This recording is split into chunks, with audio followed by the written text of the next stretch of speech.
Bonjour mes chers amis du signe des Gémeaux. J'espère que vous allez bien. On va se retrouver pour parler de ce mois d'août tous ensemble et voir un peu quelles sont les énergies qui nous attendent pour traverser cette période de l'année. Alors j'espère que vous allez tous très très bien.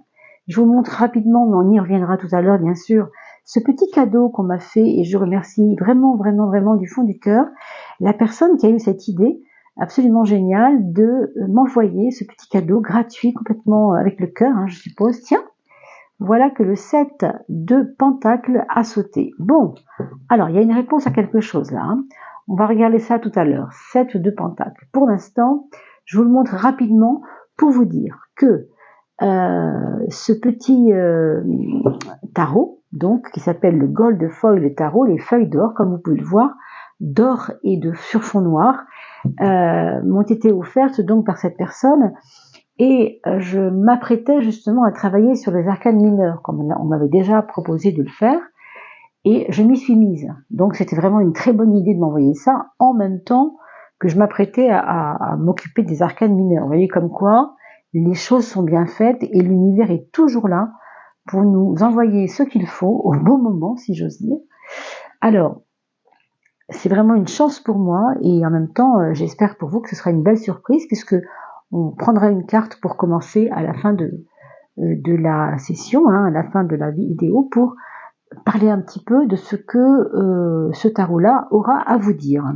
Donc c'est un tarot Rider-Waite, qui a été issu du tarot de Marseille, mais avec des variantes, donc un petit peu différent. Et puis je vous ai mis dans la vidéo, sous la vidéo, 2 liens, toujours les mêmes, pour l'instant, pour parler de l'oracle de François Joly d'abord, puisque vous savez que cet oracle est issu des peintures de François, qui portent le même nom que la chaîne, bizarrement. Et on en reparlera bien sûr, mais vous avez un autre lien également pour aller voir votre signe ascendant si vous ne trouvez pas, en passant par le lien du site Evozen. On vous parle de vous abandonner, mais vous abandonner à quoi? Eh bien, à une espèce de réconciliation. Alors, avec qui, avec quoi? Je ne sais pas. Des anciennes amours, des anciennes amitiés, quelque chose qui a été déchiré, une feuille déchirée en deux qu'il faut recoller. On ne sait pas trop. Mais on vous dit que la force du pardon peut faire parfois des miracles. Donc, reconnectez-vous à votre foi. C'est ce qu'on vous conseille de faire ici, en allant vous réconcilier avec quelque chose qui fait partie d'un passé, qu'on n'aurait pas aimé vivre ou qu'on n'aurait pas aimé qu'il se passe de cette façon. On vous parle d'un lâcher-prise. Et on vous dit aussi que ce lâcher-prise va vous apporter du repos. C'est quand même pas rien ça. C'est quand même pas rien. C'est important de comprendre ça. On parle d'une aide bienveillante autour de soi. Est-ce que c'est la personne qu'il faut pardonner qui est une aide bienveillante? Ça, on n'en sait rien. Mais enfin, vous qui connaissez un peu mieux votre vie que moi, eh bien, faites le lien si le lien est à faire, bien sûr. Je vois que cet ange, c'est un petit peu le même que celui-là, et ici, il vous tire d'affaire. Vous voyez, il vous tire d'affaire, il vous soustrait à un monde de complications, parce que vous vous abandonnez à lui. Et ici, c'est lui qui vient vers vous et qui vous dit « Je suis là, tu peux compter sur moi », quand même. C'est pour ça qu'on parle de réconciliation. Donc, qui est-ce qui va venir vous voir pour vous demander peut-être pardon, tout simplement, implorer votre pardon, ou peut-être avoir une vraie discussion avec vous? C'est très probable, très très possible. On a la retraite à gauche et l'attente à droite. Alors, la retraite, ça nous parle d'un moment de repos, et on l'a vu tout à l'heure, le lâcher-prise, c'est déjà du repos, ça c'est sûr. Et cette retraite spirituelle, pour certains, ça peut être aussi une forme de poser le pied, tout simplement, par rapport à, vous savez, comme si vous aviez été essoufflé par quelque chose, ou même soufflé par une aventure difficile, ou par quelque chose qui vous a peut-être choqué. Du coup, on s'arrête, on pose, et on attend. Et on attend quoi? Eh bien, on attend que le moment de prendre la décision soit le moment de prendre la décision. C'est-à-dire que pour l'instant, le moment de prendre la décision va vous incomber à vous et à votre conscience. C'est vous qui allez choisir ce moment. On vous dit, il est temps de prendre une décision, mais le temps, vous savez, c'est pas quelque chose qui est tellement quantifiable, quoi. Qu'est-ce que ça veut dire le temps, hein? Donc c'est simplement que c'est vous qui devez vous reconnecter, on parle de déconnexion ici, vous reconnecter à votre horloge interne pour vous dire, ça y est, pour moi c'est le moment, peut-être justement de pardonner, hein, si c'est le cas, ou voilà, d'aller de l'avant, d'avancer un peu dans la roue du destin. On vous parle quand même de karma ici et d'impermanence. Alors ce karma, il est quand même relié, vous voyez que l'horloge a fait valser, hein, si j'ose dire, ses aiguilles. Donc vous voyez bien que la déconnexion avec le temps est importante quand même. Et on vous dit que la causalité des vies passées et futures va vous amener à réfléchir sur les cycles.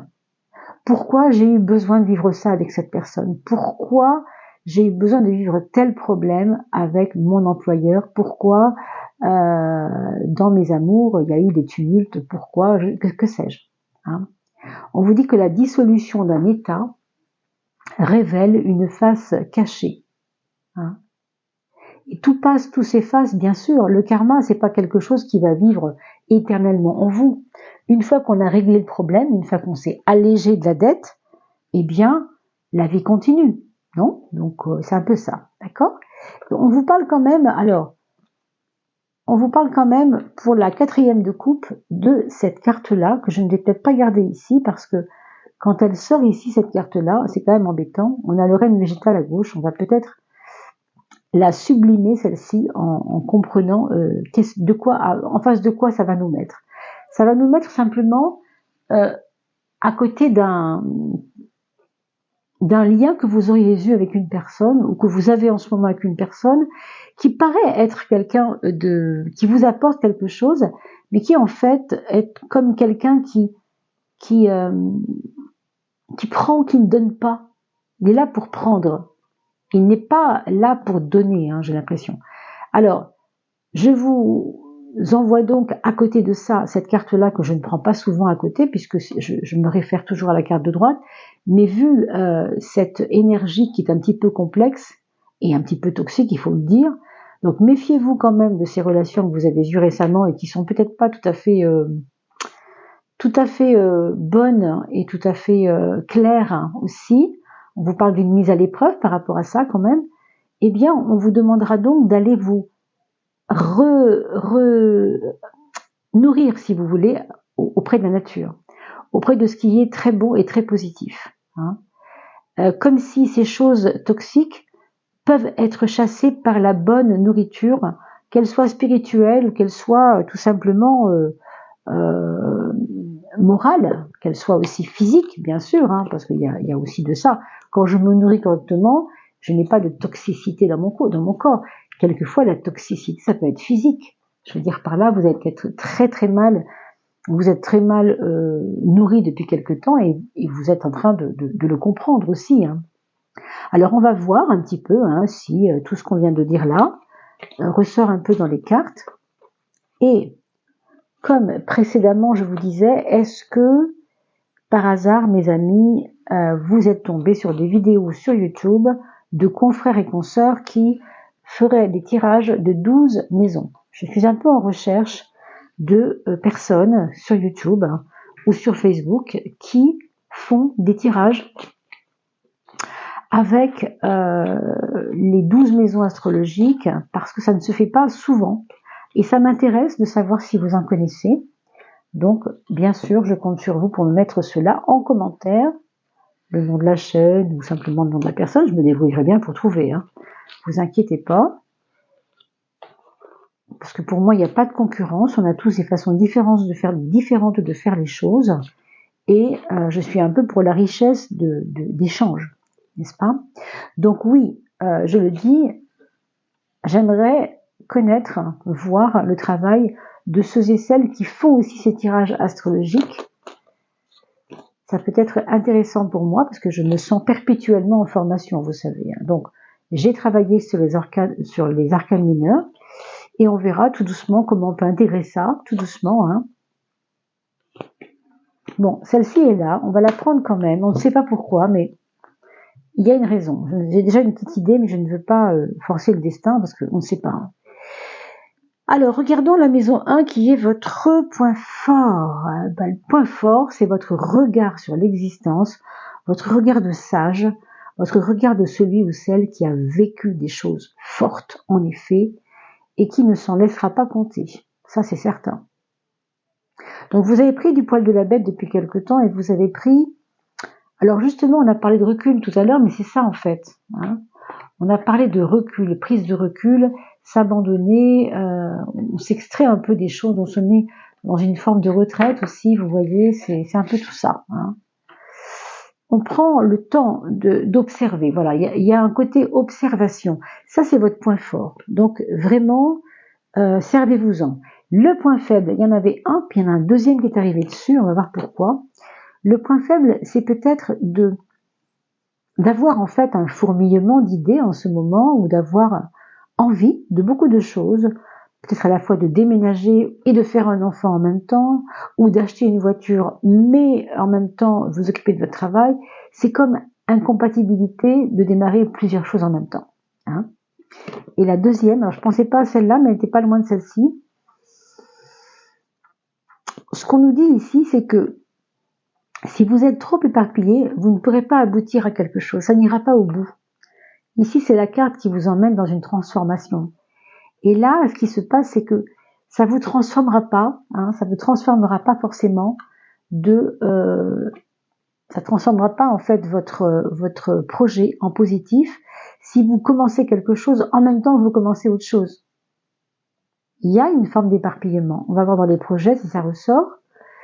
Alors heureusement dans les projets quand même vous avez une espèce de routine qui est plutôt, là je dirais plutôt positive. C'est-à-dire que malgré tout, heureusement que vous avez ce côté plombé, quoi, parce qu'il y a quand même une sagesse chez vous, et c'est votre point fort, il faut s'en souvenir.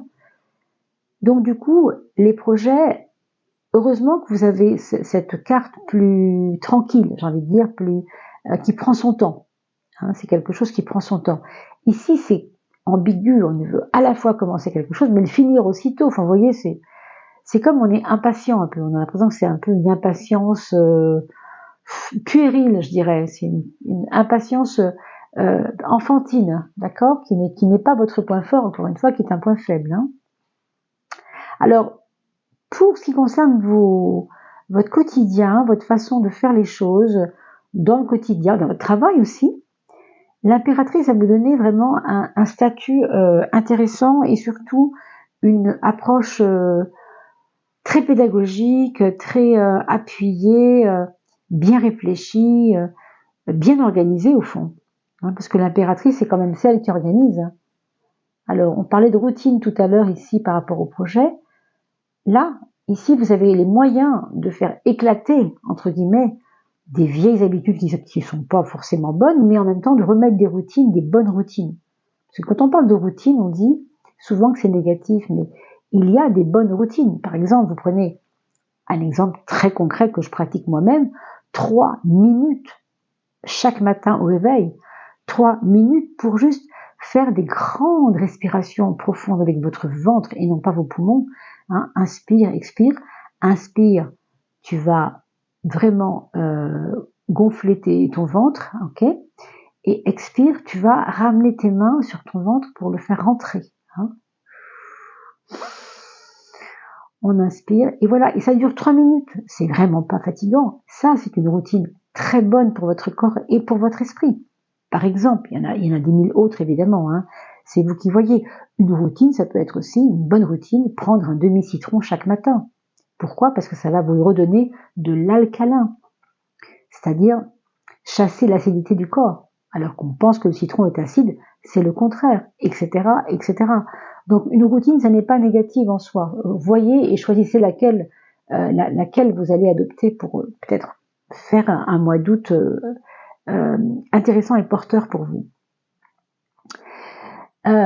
On a dans la carte des amours la force. Ici, il y a un jeu de force peut-être entre vous et votre chéri en ce moment.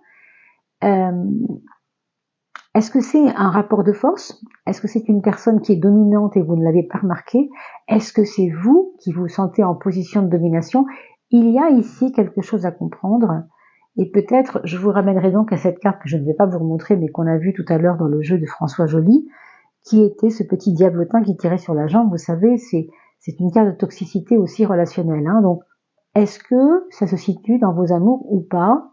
Bon, c'est pas à moi de vous le dire, hein, bien sûr, mais regardez quand même si peut-être il n'y a pas en ce moment quelqu'un qui veut vous faire fléchir, qui veut vous faire flancher, qui veut vous faire vous laisser faire, quoi. Hein, est-ce que c'est pas lié à ça? Parce que comme vous êtes très pressé d'en finir ou d'aboutir, est-ce que cette personne ne profite pas de la situation? Bon, ça va concerner évidemment une partie des personnes qui regardent cette vidéo. Ça va pas forcément s'adresser à tout le monde. D'accord? Donc à un autre niveau, pour d'autres personnes qui regardent cette vidéo, la 11 va nous ramener à une énergie plutôt de confiance dans l'autre, et comme si vous aviez besoin de vous sentir appuyé.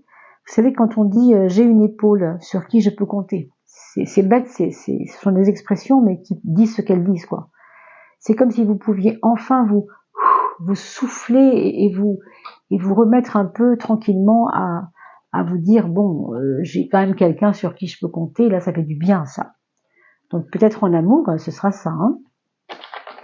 Je vous ramène donc à cette carte de c'était le petit ange, et est-ce qu'on va la retrouver? Voilà, la carte de s'abandonner. Vous voyez, c'est pas qu'on soit en rapport de force, du coup là c'est positif, c'est je m'abandonne à ça parce c'est quelqu'un de bien, hein, ou il ou elle est quelqu'un de bien. Hein, mais je peux donc lâcher prise et me laisser un peu porter. Hein. Alors donc, c'est à vous de voir vraiment si cette personne est la personne à laquelle on pense en ce moment et qui est positive pour vous. Alors, la maison 4 et la maison 10, c'est l'étoile et la tempérance. Ici, on nous parle d'un foyer où vous aurez l'impression que, enfin, les enfants se comprennent un peu plus,